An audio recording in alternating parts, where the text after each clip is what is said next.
Hey, this is Travis Gafford, the double lift expert, and you're watching Thorin's YouTube channel. Can't have the lights too bright for this one because I'm ill and they're going to wreck my eyes. Now, people might know, if they've ever seen any of my AMAs or some of the interviews with me from back in the day, that I actually started out in esports primarily doing interviews. I wasn't doing any other kind of journalism. I was doing like some news posts, but they weren't my content. I wasn't doing investigative journalism. It wasn't until mainly years later that I got more heavily into opinion pieces and long historical articles. I did a few in the early days, but it was mainly about interviews. That was the main area I put my focus, tried to improve. It's probably the area I would consider myself the most knowledgeable or the most apt, the most expert within. And actually, I have to say, learning how to interview people and in doing so, basically learning about people and people's psychology and the way they respond to things and the way the words that you say to a person affect how they respond, helped me to build up my own social skills over time, which originally weren't very strong particularly, but over time I learned how to convey what I wanted to say better, how to be more charismatic, how to win people over, how to challenge them, but without pissing them off. So I wanted to do this video because I want to pass on some of the knowledge, some of the insights that I've gotten over the years, because I want the scene to generally be better at interviews. I like to read interviews, but sadly, I think interviewing is one of the weakest areas in all of esports, because typically the people who do interviews are the rookie journalists. They are the newest people to the scene. They are the people who know the least about the technical aspects of esports, and they come in and they know the least about the history of the game. They know the least about the players, and they are learning on the go. They are finding their feet with interviews. And so, sure, a lot of interviews, post-game interviews, etc., are fairly throwaway. They're not that important. But what I want more of in esports, this is one of the reasons why I do this myself, is where I like the interviews where it's like a really great interview, doing a long interview, like a Larry King, Charlie Rose was always one of my favorites. Could pick out someone like, I actually forget the name of that guy. What's the name of the guy in the UK I'm thinking of? Parkinson. There we go. Parkinson, he's another classic one. These are people at the top of their game. David Frost, when they brought him in to interview Nixon. The whole point is these people have gotten to the top of their field, but interviewing is what they're the best at, and so you bring them in for the big interview. In esports, we don't tend to do that. It's always been a problem in esports, actually, that originally there was so little money in the scene that a lot of the people who started out as journalists became very good, moved on to bigger jobs. They started working for a team. They started working for ESL, like someone like Carmack did. They moved on to behind-the-scenes gigs, some sort of general manager, some sort of top position. They became an owner of a team, whatever it might be. They stopped being journalists, and so we've had this constant turnover and churn, but it means that generally the journalists end up at a fairly low level because when they advance, it's like the old Peter principle, they get promoted and they want more money, so they go and take that job. Now, I had to stick it out through a lot of hard times to keep doing journalism because journalism is the main thing I wanted to do. Even then, I had to do it to a degree because I became an editor-in-chief, which meant I had less time for my own journalism. I had to waste more time helping people from Eastern Europe rewrite someone else's news with totally faulty grammar. So it wasn't the best use of my time, but you know what? It was a learning experience in itself.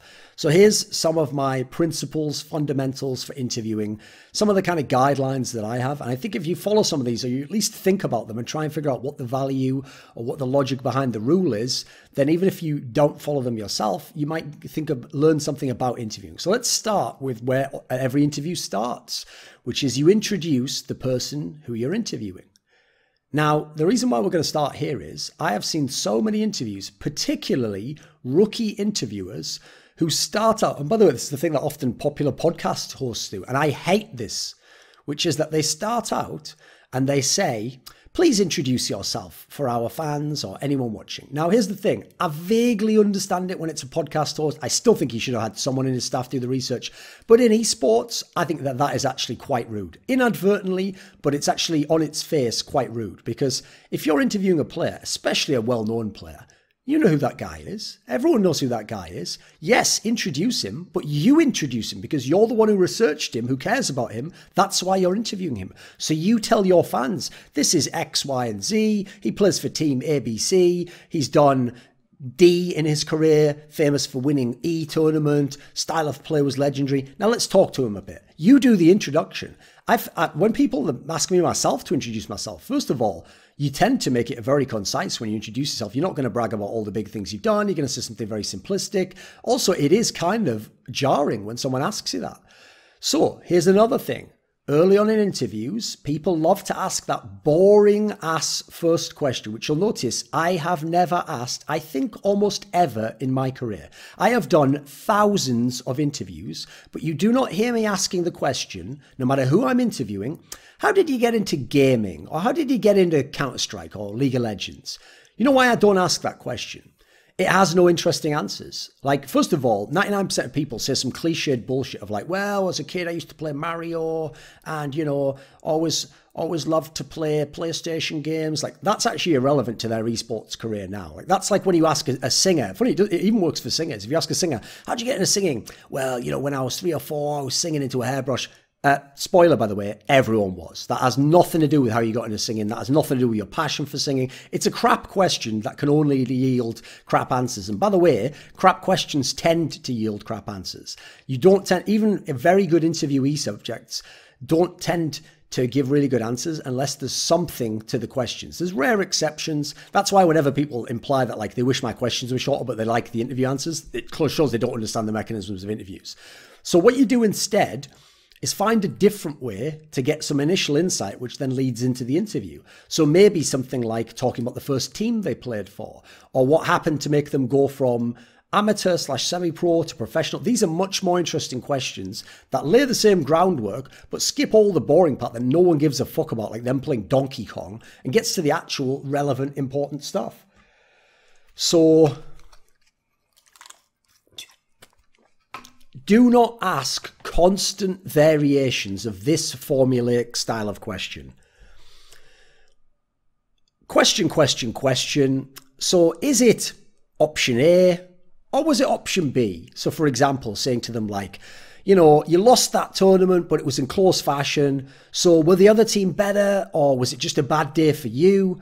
The reason why you don't want to do this is because even though in theory the guy can answer whatever he wants and he can say something that isn't A or B, the two options you gave him, unfortunately, the way you've framed the question makes people cognitively try to decide which of the two answers they think it's the closest to. So they tend to either answer one or the other. And by the way, they often answer the latter one, the second one, because most rookie interviewers use this technique to cover their arses for the fact that they're scared of asking a hard question. So you lost this tournament. Were the other team better? Was it just a bad day for you? It's like you're giving them the get out. You want to actually know, was the other team better than you?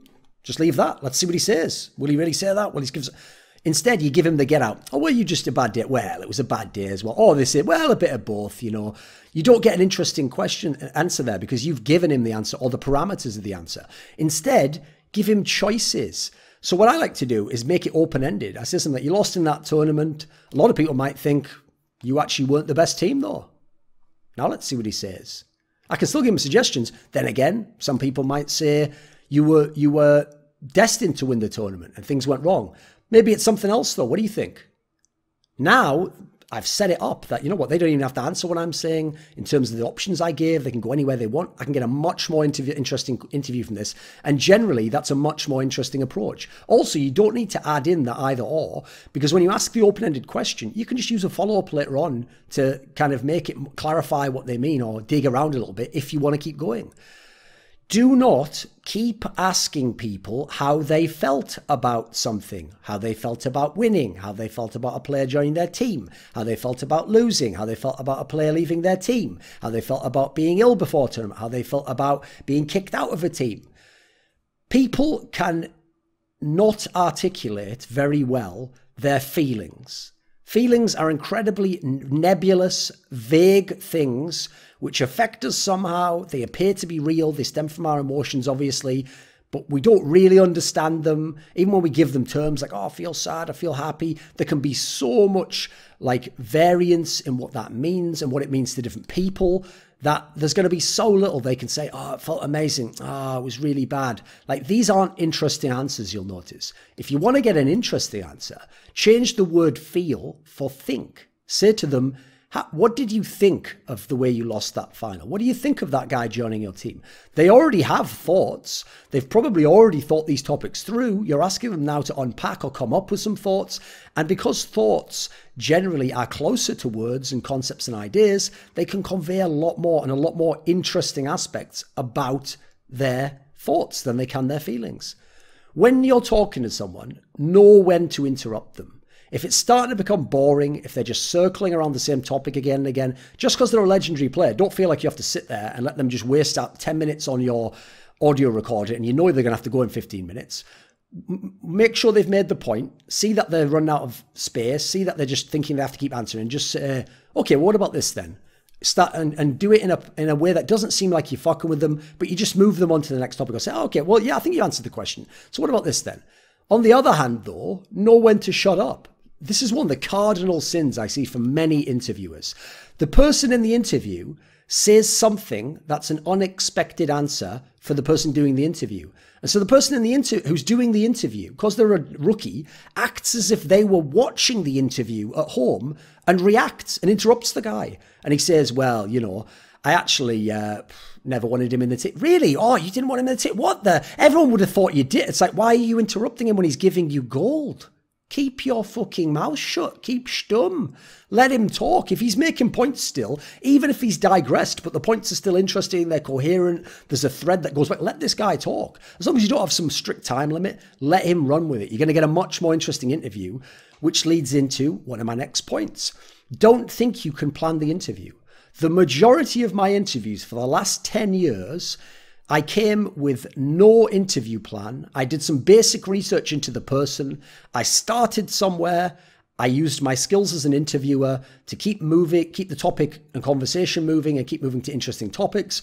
But I let the interview subject and their answers to some degree shape where the interview went, how quickly it went there, the direction it took, etc., and whether I even got to some topics in the end. If I had a fantastic interview that went to a lot of directions and topics I never thought of, and I don't get to some at the end, so what? I can do that in another interview. It's not the end of the world. I got a great interview now. You are not controlling it in that sense. You are not the director in that regard. They're not just a piece of meat moving around wherever you tell them to. One of the most important fundamentals of interviewing, and so few interviewers have any ability at this, is using follow-up questions. Most interviewers I hear ask a question, the person answers.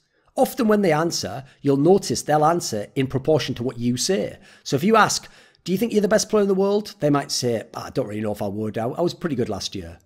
Because you've asked a very short question, a very blunt question, a very concise question. So they naturally will try and mirror you and answer in a very short, probably blunt, concise manner. Now, that's one of the reasons, a little piece of gold for you here, as to why a lot of my questions are long and contain many different aspects. And I make it clear from the way I'm conveying the information that not all of these parts are things they have to answer or are necessarily interesting. And they can pick what they think is interesting, because then I'm turning them loose that, you know what, I'm talking for a few minutes now. It's your turn. Talk for as long as you want on this, mate. You go wild. You tell me everything you want to know about this topic, everything interesting. You can pick which parts to answer and which not to answer. Also, as a result, you're going to get interesting questions because they're going to pick the part that they actually have something to talk about. The mistake rookies make is when they ask a question and the guy answers, even if what he's saying hints at something more interesting, he should say, well, what about that then? Why did they just go, oh, okay, thanks. And then look at, question 10. When you won the major, like if there's more to be found, keep asking. The majority of my interviews is probably my main mechanism and technique of success is follow-up questions.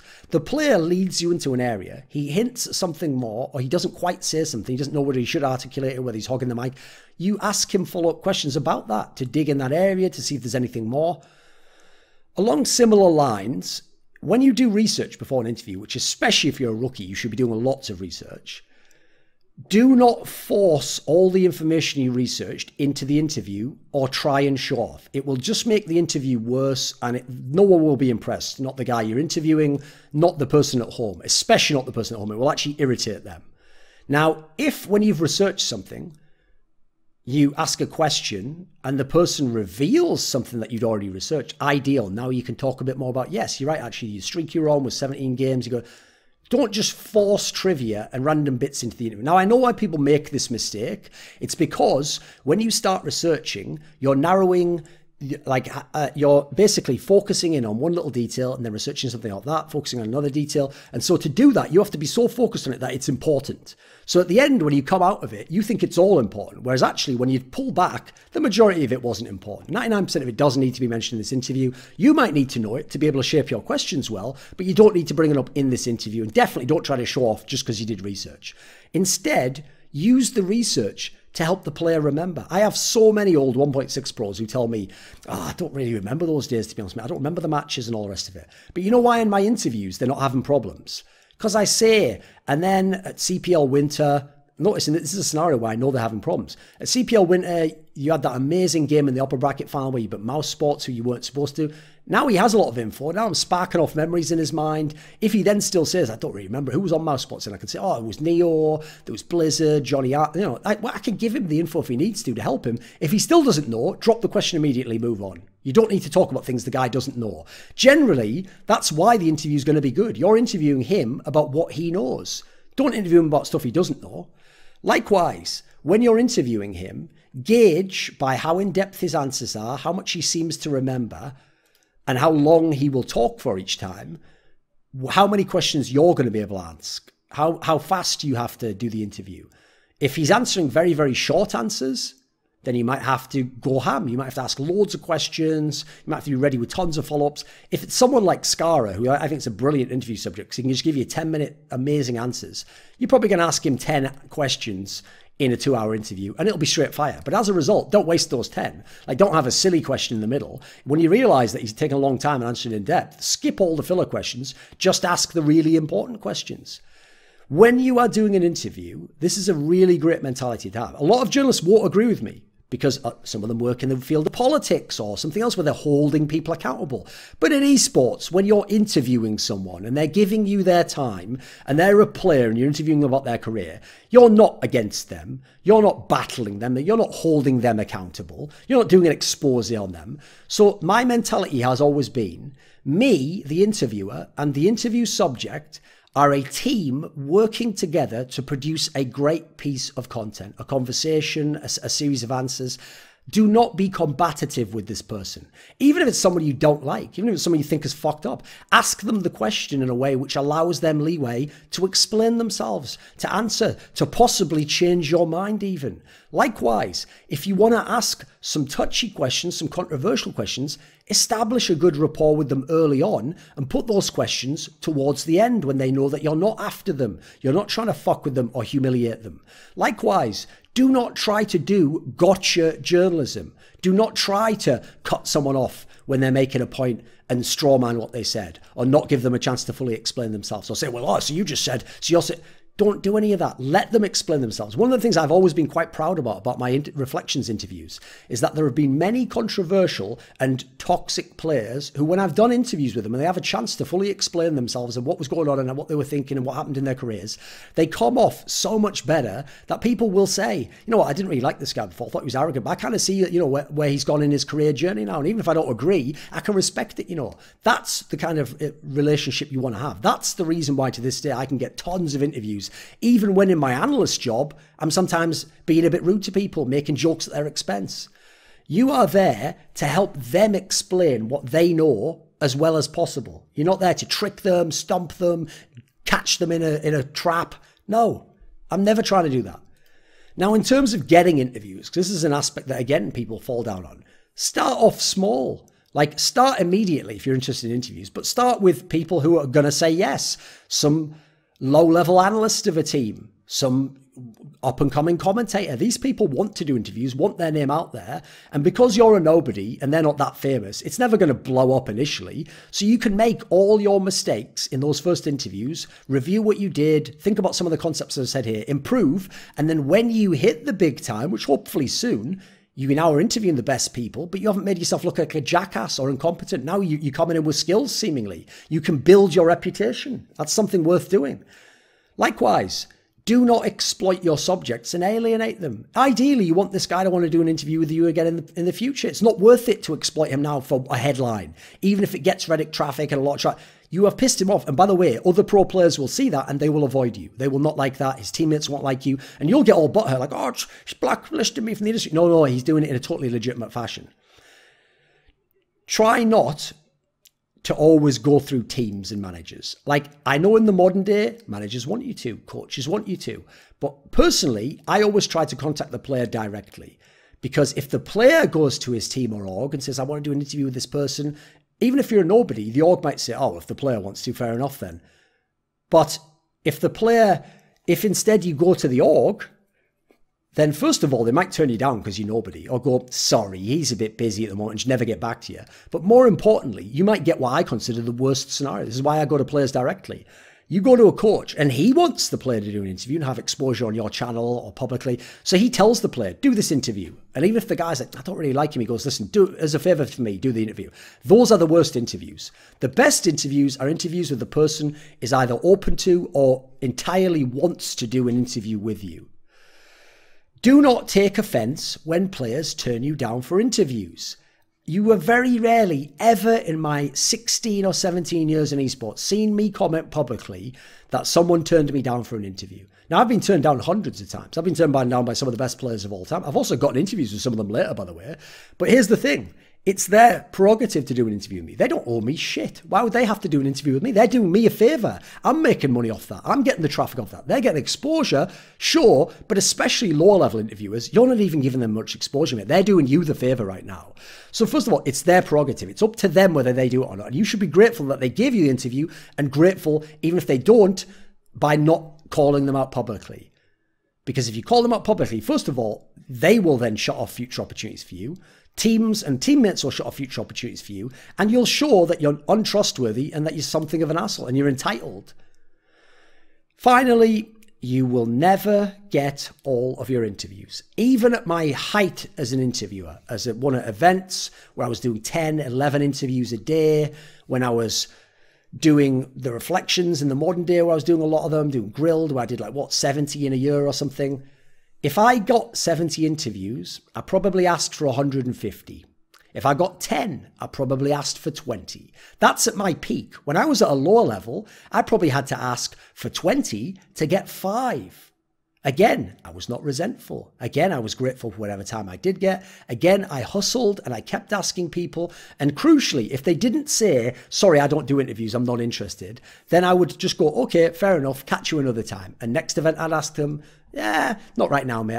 I didn't feel like great about the game. I'll catch you another time. Eventually, I get those interviews. It's very rare I haven't by the end, but that's because of my mentality and the way I'm dealing with them. So these are some of my pieces of advice for interviewing. I know it's a fairly niche thing because not many people who watch the video probably are going to do interviews, but maybe it gave you some insight into the mechanisms of interviews, how successful interviews are done, some of the politics in this industry you have to navigate behind the scenes. And I hope a couple of people out there, our interviewers, take a few of these pieces of advice and improve their own interviewing so we get some more brilliant interviews. This video was kindly supported by Dean Tanglis, Gardner Wilson, Andreas Snazore Westerlund, Alex Adams, Eddie Wingfors, Daniel Yordanov, Robert Baxter, Travis Greb, Kyla Harris, James Harding, Caesar, and special thanks go out to Matt Shakowski and Jerky's Minion in particular.